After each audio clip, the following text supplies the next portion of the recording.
సోదరిమణి ఈ ములుగు నియోజకవర్గ స్థానిక శాసనసభ్యురాలు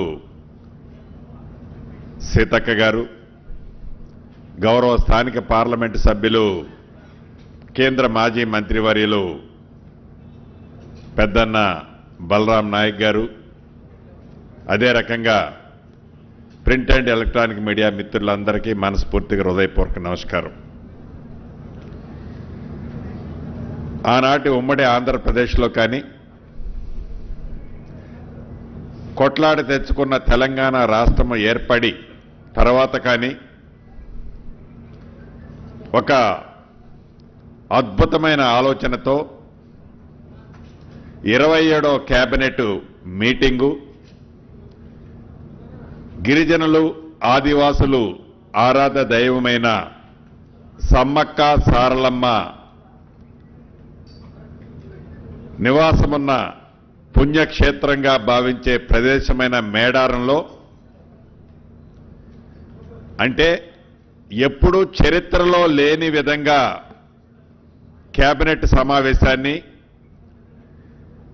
స్థానిక శాసనసభ్యురాలు సహచర మంత్రివర్యురాలు సీతక్క గారి చొరవతో గౌరవ ముఖ్యమంత్రి గారు, కేబినెట్ మంత్రులు అంతా ఏక అభిప్రాయంతో అద్భుతంగా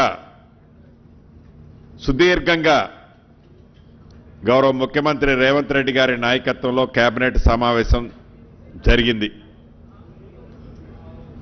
దీంట్లో అనేక అంశాలు చర్చించుకోవటం జరిగింది. సుమారు ప్రభుత్వానికి సంబంధించిన 14 ప్రాంతాలలో అది కేంద్ర ప్రభుత్వ సంస్థలు కావచ్చు, రాష్ట్ర ప్రభుత్వ వ్యవస్థలు కావచ్చు, ఈ వ్యవస్థలకి ప్రభుత్వ భూములు అలొకేషన్ చేయటం జరిగింది. రాష్ట్ర కేబినెట్ ఆమోదించడం జరిగింది. వీటిలో స్టేట్ బ్యాంక్ ఆఫ్ ఇండియాకి సంబంధించిన అది నల్గొండలో కట్టే వారి కార్పొరేట్ ఆఫీస్ కావచ్చు, మహబూబాబాద్లో కట్టే మహబూబ్ నగర్లో కట్టే మరొక కార్పొరేట్ ఆఫీస్ కావచ్చు, వాటికి సంబంధించి ఇచ్చిన స్థలాలు మార్కెట్ వాల్యూ ప్రకారం ఒక దగ్గర ఒక 20 కుంటలు, ఒక దగ్గర ఒక 17 కుంటలు రాష్ట్ర కేబినెట్ ఆమోదించడం జరిగింది. ఇవి కాకుండా ఏవైతే మున్సిపాలిటీలు కార్పొరేషన్లో టైం పూర్తయిందో, ఈ మున్సిపాలిటీలు కార్పొరేషన్లు టైం పూర్తయిన 116 మున్సిపాలిటీలు, 7 కార్పొరేషన్లు, 2996 వార్డులు డివిజన్లు, వీటిలో టైం పూర్తయింది కాబట్టి వీలైనంత తొందరలో ఎలక్షన్లు జరపాలని ఆల్రెడీ డెడికేషన్ కమిషన్ నివేదిక ఇవ్వటం జరిగింది. దాని ప్రకారం 2 రోజుల క్రితం రిజర్వేషన్లు కూడా ఫైనలైజేషన్ చేయటం జరిగింది.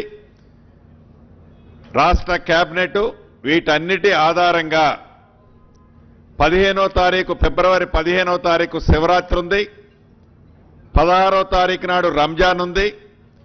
వీలైనంత మళ్ళీ ఆ తర్వాత పిల్లలకి ఎగ్జామ్స్ ఇతరత్రా ఉంటాయి కాబట్టి వీలైనంత తొందరలో ఎలక్షన్లు జరపాలని ఈరోజు ఏకగ్రీవంగా రాష్ట్ర కేబినెట్ ఆమోదించడం జరిగింది. దీంతో పాటు ఏదైతే గోదావరి పుష్కరాలు 2027 జూలై 27 నుంచి ఆగస్టు 3వ తారీఖు వరకు గోదావరి పుష్కరాలు రానున్నాయి. అంటే వచ్చే సంవత్సరం జూలై 27వ తారీఖు ఈ గోదావరి పుష్కరాలని ఇప్పటి నుంచే ఒక మంచి ప్లాన్తో అద్భుతంగా ఈ గోదావరి పుష్కరాలు కూడా ఏర్పాటు చేయాలని రాష్ట్ర కేబినెట్ ఆమోదం తెలపడంతో పాటు ఈ గోదావరి పరివాహక ప్రాంతంలో ఉన్న బాసర నుంచి భద్రాచలం వరకు ఏవైతే పురాతనమైన ప్రసిద్ధ టెంపుల్స్ ఉన్నాయో ఈ టెంపుల్స్ అన్నీ ఒక టెంపుల్ సర్క్యూట్గా ఏర్పాటు చేసి దీంట్లో ఎకో పార్కులు కానీ అనేక చాలా ఫారెస్ట్ ఏరియా ఉంటుంది. దీంట్లో నదీ పరివాహక ప్రాంతం ఉంటుంది.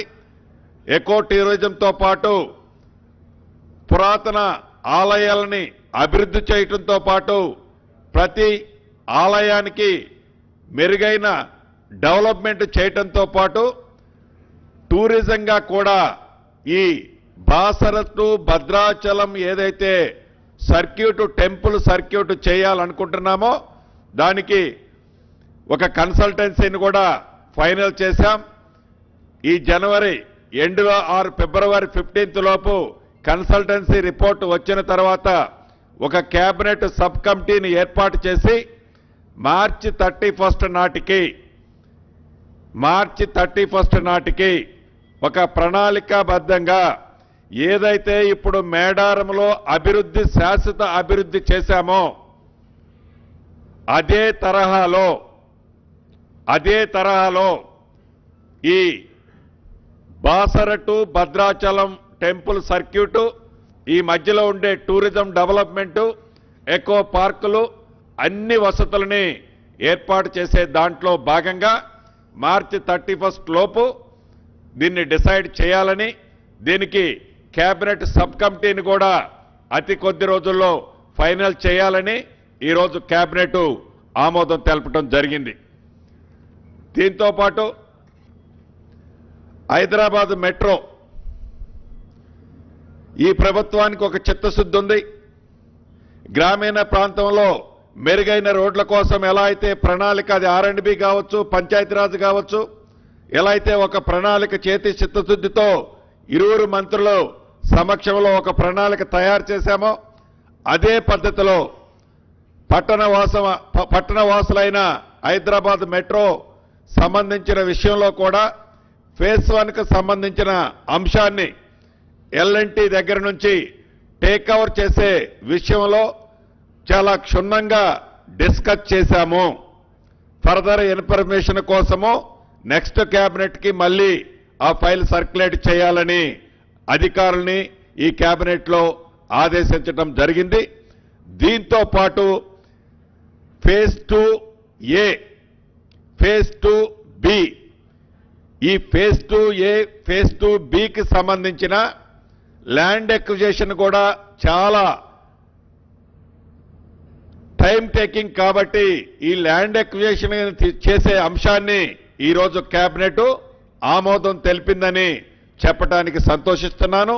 దీనికి సుమారు 2,787 కోట్ల రూపాయలు 2,787 కోట్ల రూపాయలు ఈ